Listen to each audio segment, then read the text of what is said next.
winged and made to fly. In the fantasy of a fly is bigger than an elephant.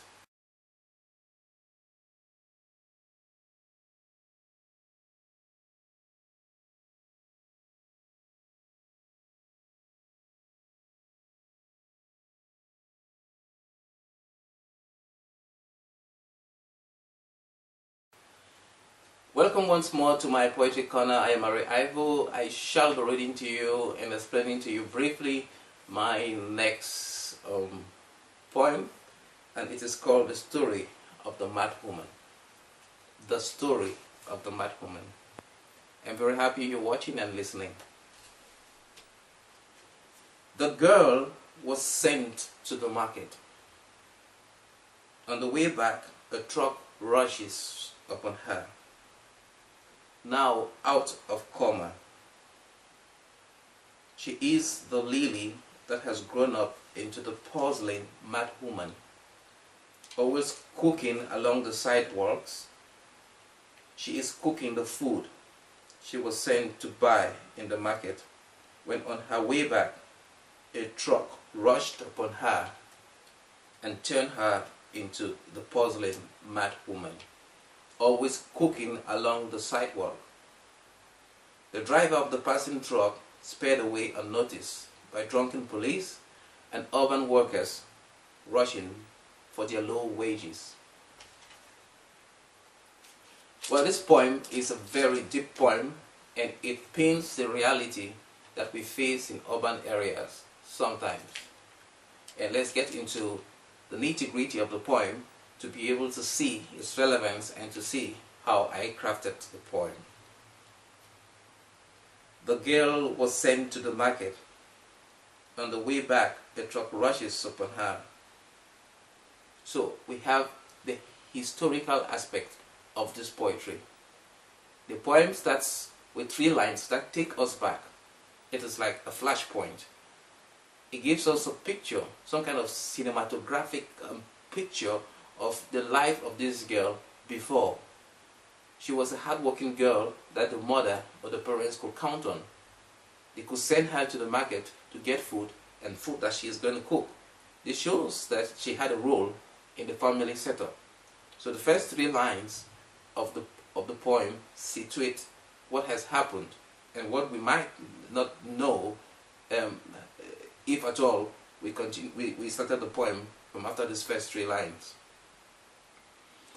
So the poem rushes and it says, now out of coma, she is the lily that has grown up into the porcelain mad woman, always cooking along the sidewalk.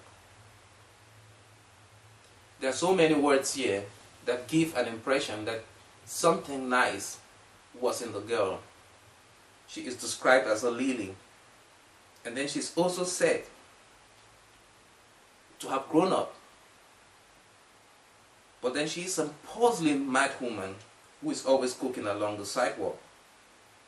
Why is she doing this? Getting out of coma is like you have survived death. But then coming into a world and you're fragile, to understand it from the point of a mad woman, it's not the best. So the poem is trying to help us give a kind of psychological balance to the actions that this accident have impacted on this woman, to the implications of the accident on the woman. Now she's a grown-up woman, but she is not any longer this girl.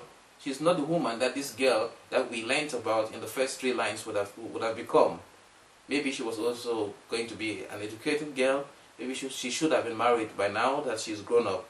But she is still, in her mind, cooking the food that she was sent to buy before she was rushed upon by a truck. She is cooking the food she was sent to buy in the market, when on her way back, a truck rushed upon her and turned her into the porcelain mad woman. I guess many people come and stand to look her cooking, and they are saying, why is she always cooking? But then So many don't understand these three lines that you, who are my audience, are now understanding that she was hit by a truck. Then the peak of the poetry comes towards the end, that we understand the reality that though the person responsible for turning a girl that was supposed to grow up into something probably more pretty than the lily that she is, even though she is mad, we come to see it, that the driver of the passing truck sped away unnoticed by drunken police and urban workers rushing for their low wages. So people are dependent on police that are drunk, and that an accident, a hit and run accident, takes place before their eyes and they do not see it. They do not see it because they are not in the reality of what is taking place. They do not have the means, or they do not have the will to be able to do the jobs that they have been employed to do.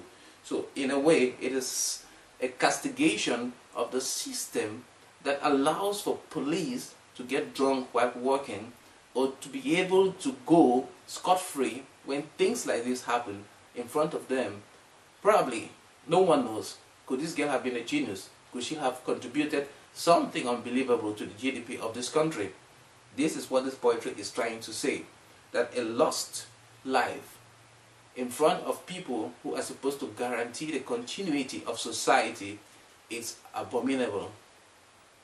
And it is terrible for people who are supposed to guarantee security and social life to witness something like this in a state of unsound mind.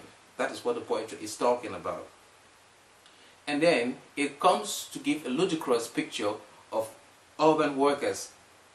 They are rushing for their low wages, and they did not notice that this girl has been hit by a rushing car. And this kind of like portrays the fact that city life has made a lot of people to lose their humanity. They are so desperate to earn money that is supposed to help them pay their high house rents, to pay their utility bills, to send their children to school, to clothe themselves, and everything is the bustling and tussling of the city, and humanity is lost. And when there is an accident, people are afraid that when they get to work, they are probably going to be questioned for coming to work late, and therefore they cannot even probably try to rally to see that the person who is affected is taken to hospital, including policemen who are also probably dissatisfied with their jobs and get drunk and are into the somnolence of drunkenness while working. So this poem is a reiteration of the fact that we need structural reforms in Africa to heighten the reality of accidents that happen and turn lilies, turn beauties and golden rays into somber colors that are not contributing anything to the growth of our society. It is a poem that reiterates the fact that we need to work in dignity and to work in community in order to enhance our common humanity. I hope you enjoyed it. Thank you. Winged and made to fly, in the fantasy of a fly is bigger than an elephant.